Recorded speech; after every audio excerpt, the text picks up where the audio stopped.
Hi, everyone. Welcome to our podcast, Discovering the Architecture Middle Path.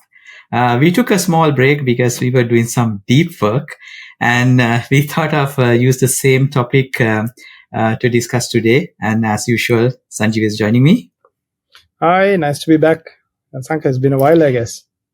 Exactly. We took a long break.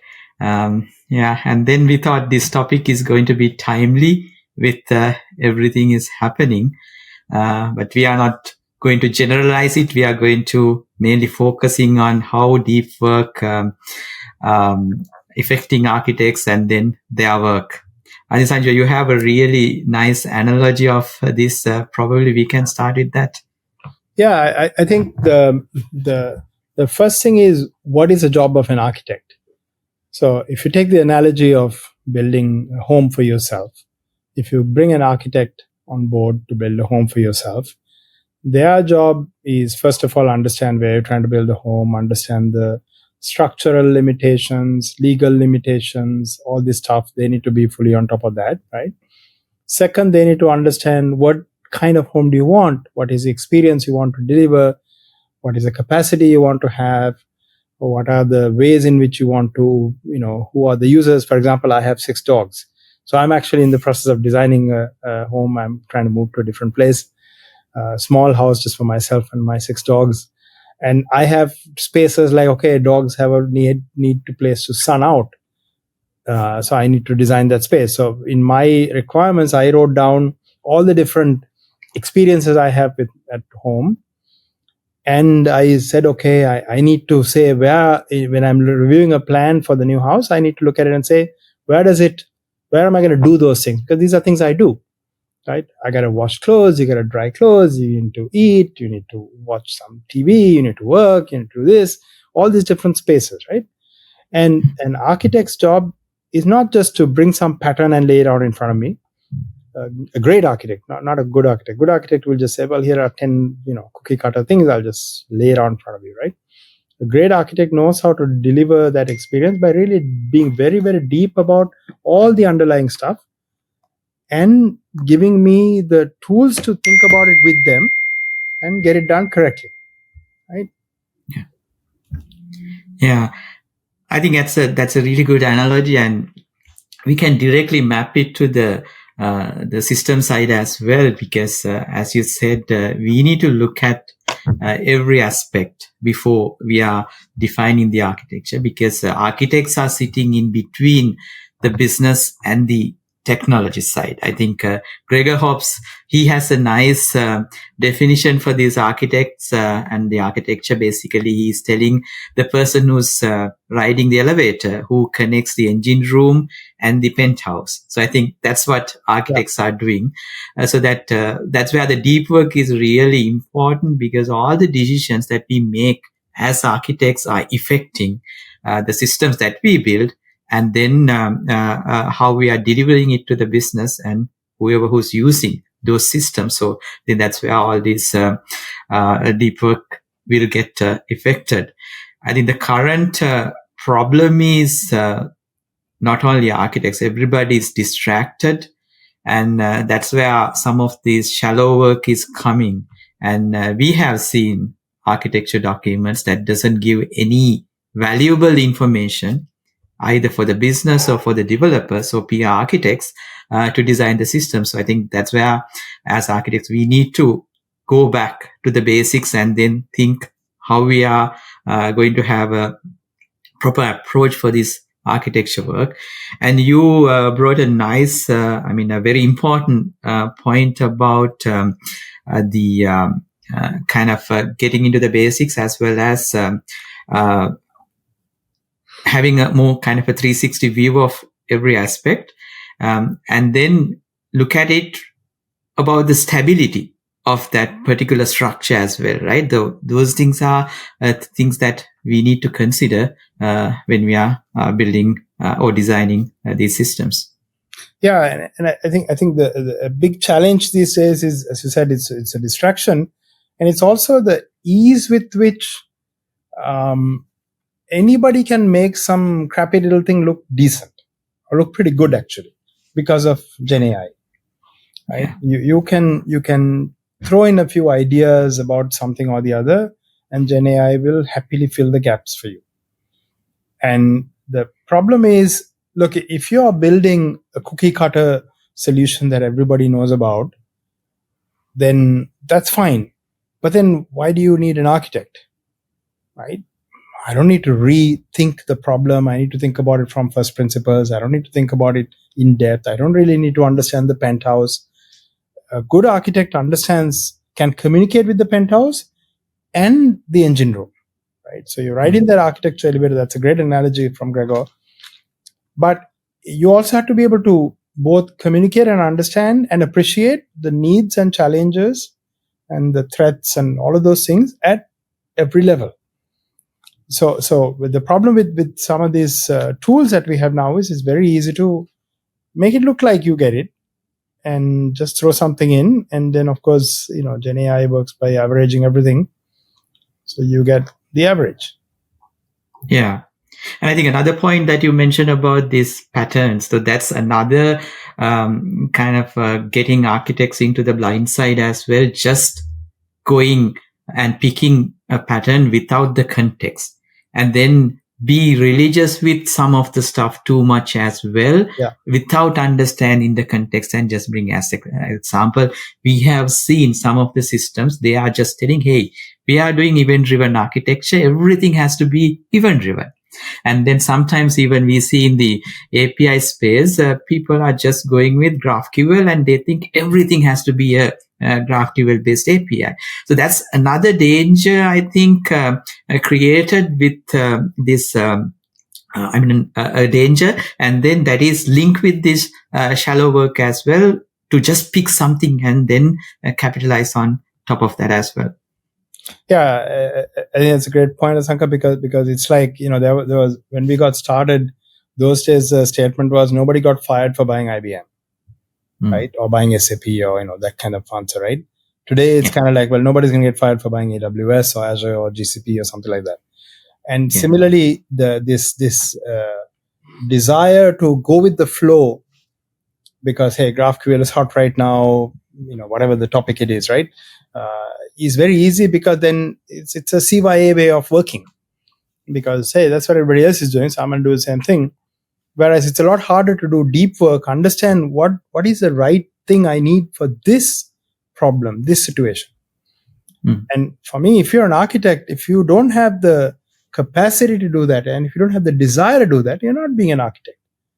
You're being actually, I'll give another analogy from housing. When my parents, my father was an army officer, my mother was a school teacher, and we built the house because of my father worked in the Middle East, and that's how we got money to build the house. We didn't have the money to hire an architect when we built that house, right? There was a contractor who said, I can build it here. And it was in the middle of a marsh, actually. And then somebody had to draw a plan, so you get a draftsman. In Sri Lanka, at least, there's this concept of draftsman. And at that time, the draftsman would draw the plan, and then, the structural approval, the municipal council would have to approve it, but it wasn't like very stringent those days. Now it's a little bit more stringent in terms of, they might check for structural whatever. And then, of course, when you build it, so because the architect was costing, somewhere between 8 to 15% of the cost of the house, an architect charges typically. And we didn't have that extra 10, 15% to give out. So okay, we'll save that money.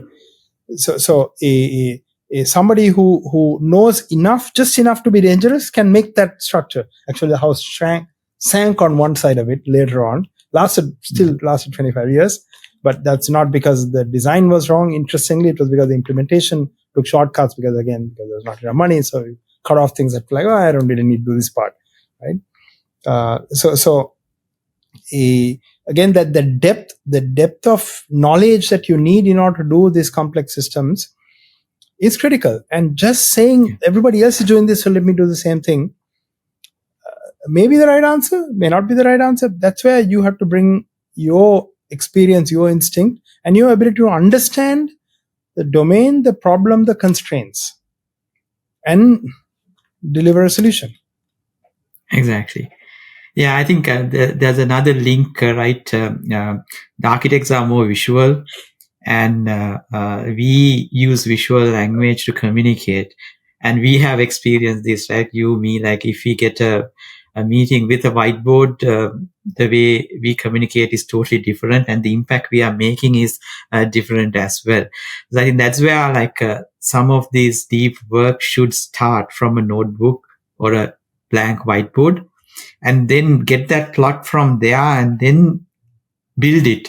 So I think that's something I have seen lacking at the moment. People don't go back to those basics and start thinking, because a blank page and a blank whiteboard gives us a lot of room to think, and then it start with a fresh thinking and an idea, so we can kind of start working on without any distractions. Even like using a slide deck or something like that, we will have a lot of distractions, right? The chats and then emails flowing. But when you kind of shut down that and then get into a notebook or a whiteboard, I think we can be really focused and then look at that problem in a different angle, as well as going deep into that particular problem. Yeah, I think that's a very, very important point, that a lot of architectural concepts had to come from very high level down to the detail, right? So high level, the best way to express high level things is not by writing a bunch of text, is by drawing a bunch of pictures, because that is still a much richer form of communication than text. So the best format for creative thinking is a whiteboard or a notebook, basically, right? Notebook is just smaller, whiteboard is bigger, and whiteboard is great for collaboration. Notebook is great for yourself. And being able to just, throw ideas around and then draw 10 versions of it and say, I don't like it, and then finally you get to something that you think is the right answer, is critical. And yeah, when I talk to a customer, I hate to use a slide deck for a meeting, because if you have a slide deck, that's like kills your brain. You're following that order. You're not able to listen to the customer. Whenever I go to any kind of deep technical, any meaningful conversation with a customer, a technically oriented conversation, for me, if it's a 1 hour meeting, I spend half an hour interrogating the customer, and not interrogating to give them the answer I came prepared with, interrogating to understand. It's like a good architect will not give you a design for your house in the first meeting. They will grill you. They will try to understand you. They're not trying to extract what you know. They're trying to understand what is your goal? What are you trying to achieve? What is your purpose? Right? Yeah. And then you can say, you have an orthogonal set of tools in your back pocket. Now you can recompose anything I want. Yeah. And the people who heavily use presentation will not like it. But then again, presentation are workaround if you don't have the depth in that particular domain. You would set up for a particular structure, just go through it, regardless of what the listener or the customer wants to listen, as well as how the conversation flows. I think that's where we kind of get into the whiteboard and then exactly try to answer the what customers want to listen, or if it is a group discussion based on the topic, we take the conversation to the next level. So I think that's a great point as well. Yeah. I mean, and I just want to, I'm going to use a derogatory term. I speak directly, so everybody who knows me knows this. So I don't like PowerPoint architects, right? There are a bunch of people who are architects, who claim to be architects, who have the title, who have the, have the capacity to be an architect, but they communicate only in PowerPoint, and they don't have the depth to go below the PowerPoint. If you're going to be an architect, you have to be able to communicate in PowerPoint. Absolutely. I mean, yes, you need to do that, interaction to understand what the customer needs or what the problem you're trying to solve and why and so on. Eventually, you need to present it to people, because you have to sell it to people, at least, both to the top and, up and down both, right?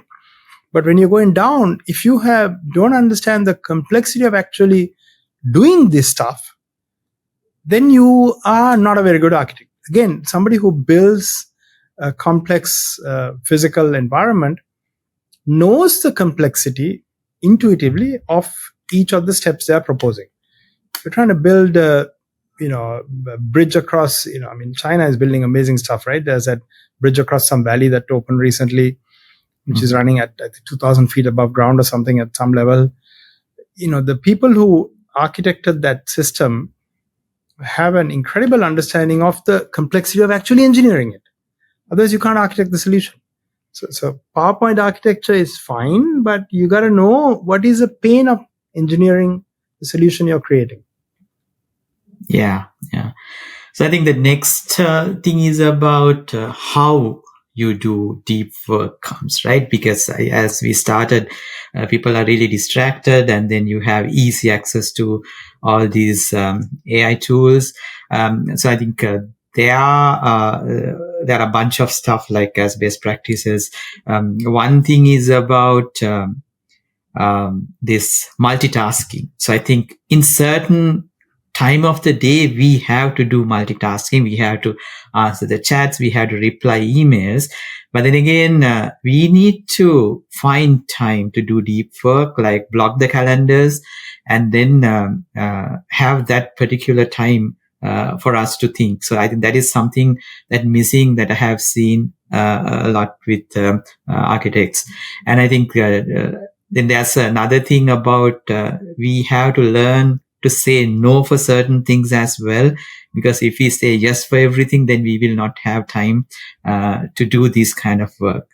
And then finding the place, finding the time is the most important thing to do some kind of a deep work. And I know, like, sometimes you take day offs and then go completely off the grid and then do some deep thinking. I think why we need that, because we need that environment plus peace of mind to think something and then come up with a really good idea.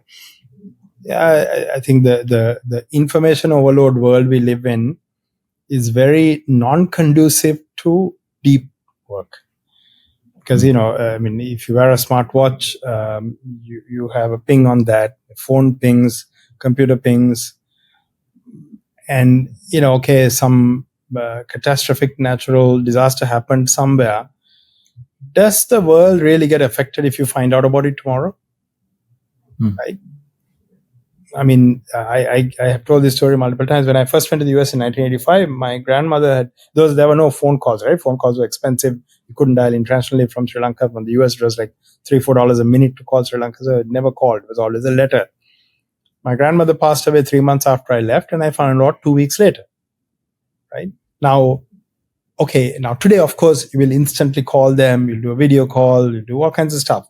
But I'm on the other side of the world. I wasn't about to come back. I didn't have money or couldn't afford to come back. And there's no point. She had passed away, right? For the funeral even. So was it okay or bad that I found out 2 weeks later? I mean, does it matter? It doesn't really matter, right? So if something that you cannot impact the situation, time is okay. So we've kind of got into thinking that I got to know everything going on right now. And if I don't find out right now, it's not okay. And that has created this environment of distraction and lack of focus, which really takes away from deep work. So I think you're absolutely correct. You have to find a way to shut down everything and just live within your mind. Right? If you need to get some information, sure, you can read. But while you're getting the information, you can't open your email or your chat or, Twitter or Instagram or whatever the hell it is. You cannot do that. WhatsApp. Terrible. Yeah. And both of us do these 20 plus hour flights back and forth from Sri Lanka to US. I think sometimes it's good to have a dedicated internet connection, but sometimes if it is down, even it's good. That gives a really good peaceful time to think for something and then come up with an idea. If there's a notebook or something like that, I usually use it to kind of note down the stuff. And like that, like if we can find time, like people again complain, they can't find time. But then again, time is a constant. I think only thing that you can control it based on the priority. So you have to set the priority and then find time to do some deep work. Yeah, exactly. I mean, your time is a constant, but I always tell that prioritization, work is like gas in a bottle. There's always more room to put some more.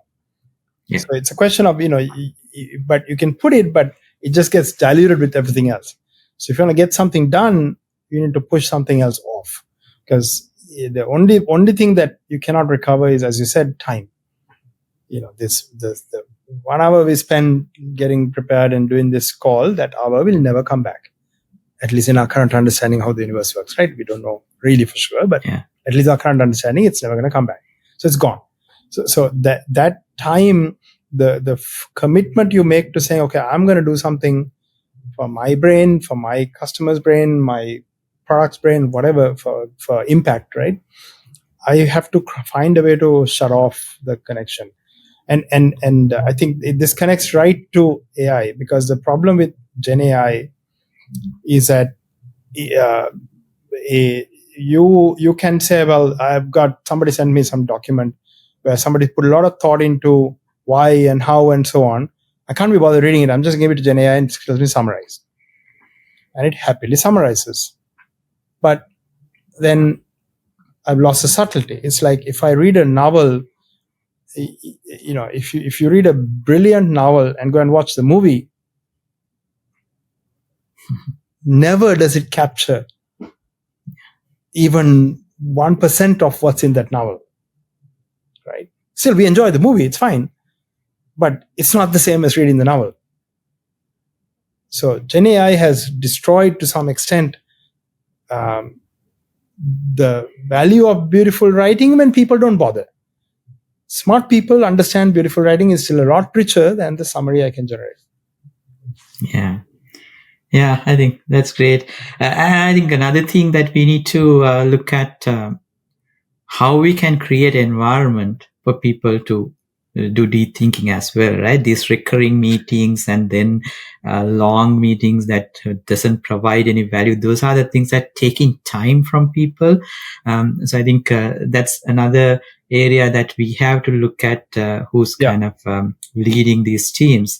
And Sanjiva, like for 18 years, both of us working, but we never had a recurring 101. So every time we speak a lot, but every time we put a topic and then discuss it, we finish it. So that's kind of an example that sometimes these recurring meetings are not that useful. Then you have it just sake of having it rather than you kind of have a focused conversation. This recurring one-on-one's a suicidal thing. I have a few monthly stuff, but I generally reject any attempt at saying we need to meet regularly. I can meet you anytime. You don't need to wait for the next meeting if you have something important to talk about, we can talk now, we can talk tomorrow, whatever. I mean, we are 13 and a half hours separated, so we can't talk instantly all the time. But there's like 5-6 hours of the day where we could, if we really needed to talk about something, it's always available, right? And the same thing applies. So I think clearing up the calendar, just go and delete all your recurring meetings and tell those people anytime, ping me, we can set up a time, right?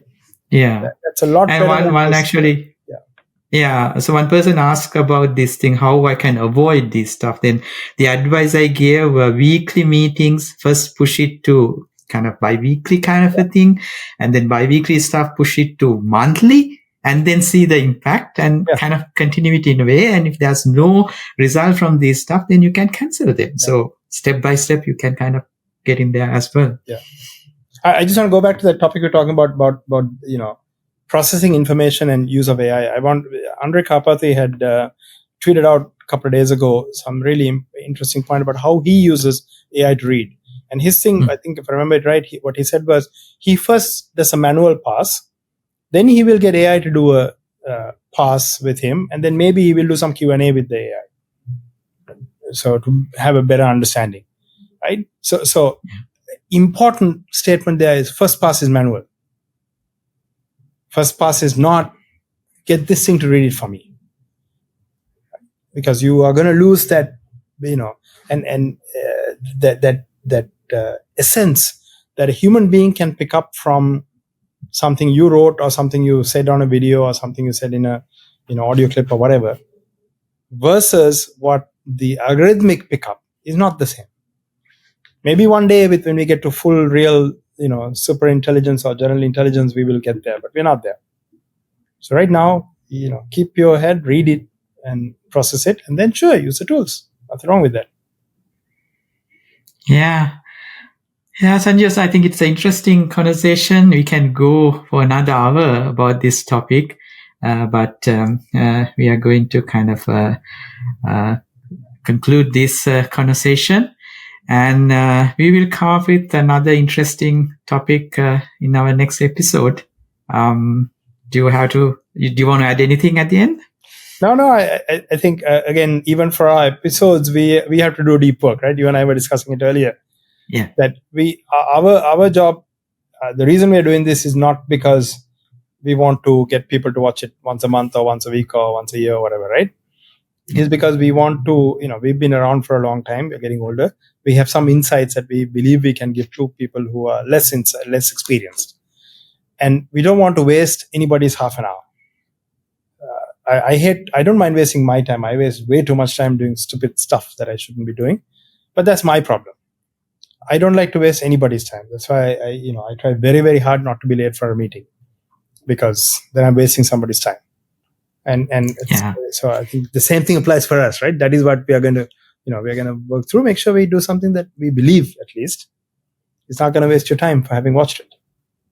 Yeah, I think that's a really good statement to end this episode as well, to kind of highlight the quality and our purpose of doing this episode. Thanks for joining, and then we'll come up with another interesting topic. So stay tuned. Thank you. Bye.